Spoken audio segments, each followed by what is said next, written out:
Prime Minister Narendra Modi inaugurated and laid the foundation stone of multiple development projects worth over 20,000 crore rupees in Tiruchirappalli, Tamil Nadu today. These projects belong to the aviation, rail, road, oil and gas, shipping and higher education sectors.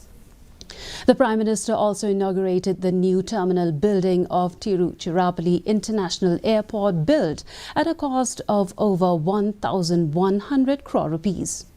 Speaking on the occasion, the Prime Minister said these projects will strengthen the progress of the state and steer the economic growth.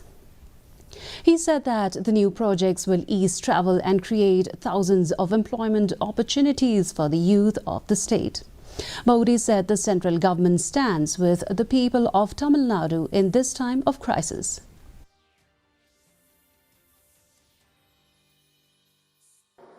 I congratulate you for these projects spanning roadways, railways, ports, airports, energy and petroleum pipeline.